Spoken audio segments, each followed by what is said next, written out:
Over half of the African American workforce is female.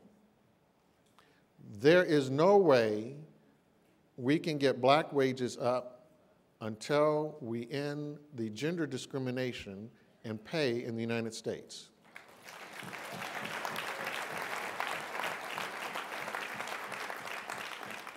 The president talked about this in the State of the Union, and we are working hard on the Paycheck Fairness Act. We need your help on this. We need the U.S. Senate to be acting on the Paycheck Fairness Act.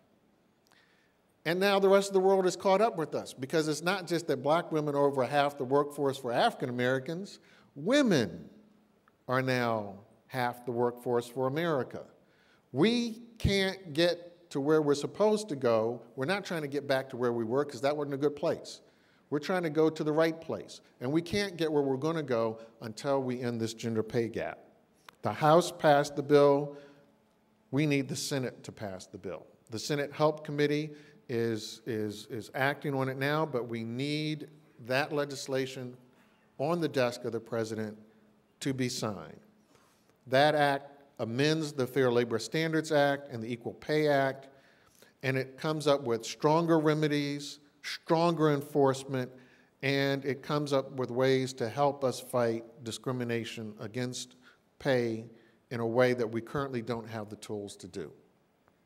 We have a task force organized by the administration that includes the Equal Employment Opportunity Commission, the Department of Justice, and the Department of Labor, and trying to find all the ways we can without that act in order to close the gap. But we need that act in order to make that happen. We passed health care reform. We thank you for all that you did to make that possible, to make us as a nation move on a path that puts us closer to the rest of the civilized world. As we heard from our neighbors from Canada, everybody else in the world is puzzled that we even had a debate about people having access to health care.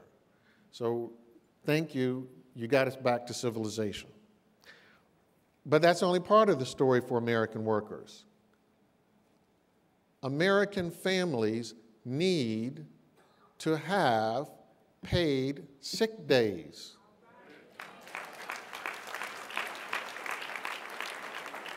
What does it mean that you tell me I have access to health care, but if I go to see the doctor, I have to give up a day pay? What does it mean if my child is sick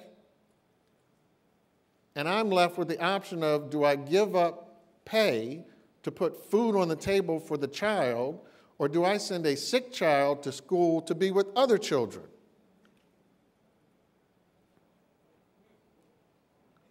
Americans need paid sick leave.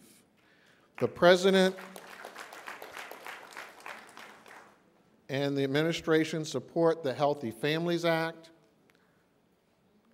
In order for health insurance to mean something, you have to be able to go to the doctor. You have to be able to take your child to the doctor. When your child is sick, the child needs to be able to stay home. You don't need to be giving up pay and choosing food over health. We need your help. We need your help in making that get passed and bringing the almost 4 million American workers who don't have access to paid sick leave into where the rest of the world is. Finally, I want to talk about safety at the workplace. Many of you are public sector employees.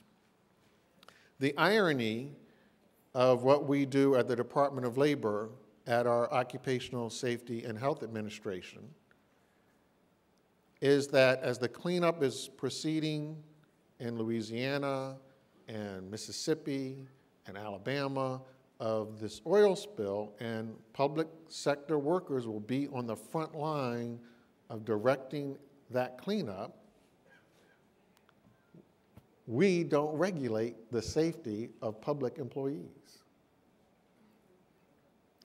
Public employees are dispensable when it comes to health. There are no regulations that we get to come in and tell the state of Louisiana how public employees should be treated safely. Now, we can look out for the fishermen, we can look out for everybody, but we can't help public employees. That's got to stop. Protect America's Worker Act, POWA. We need your help in getting this legislation in place. We need to be able to bring everything that we know about safety and health in a uniform way to protect state and local public employees and federal government workers. We need to be able to expand the coverage of workers who aren't currently adequately covered by rules that protect airline and railroad employees and employees at our own Federal Department of Energy. We need to be able to have stiffer penalties, as we have seen the calculations, unfortunately, that companies seem to be making about worker safety.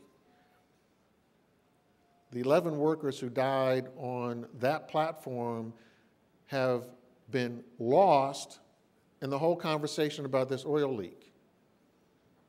Now, this oil leak is a horrible leak. Everything's being done to stop it. It is a catastrophe for the economies of the Gulf Coast. But we can't lose sight of the catastrophe of the 11 people who lost their lives.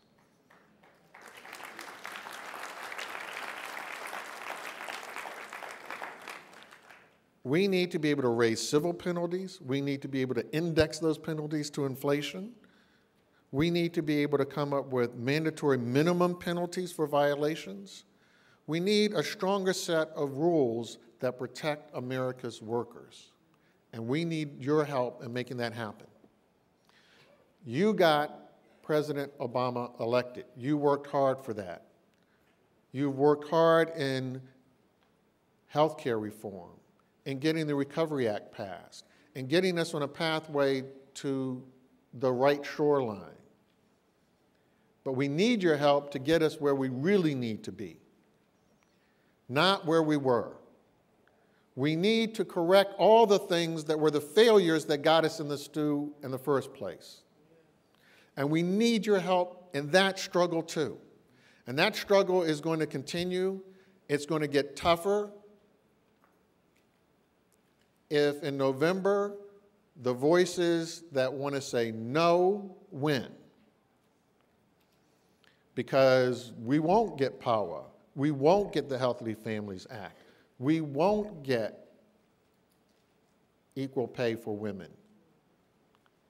None of that will happen if we don't keep the momentum going in Congress, and if we don't win, even though President Obama is not on the ticket. The direction the country is going is on the ticket. And we need your help.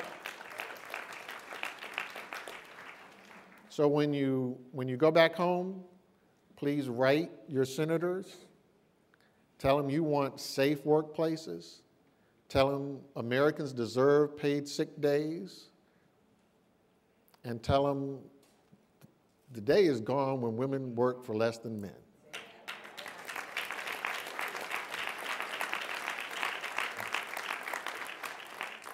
Your voices are strong, your organization is strong, and you have a vision that can push us forward. And we want to have that vision being part of what is heard in Washington.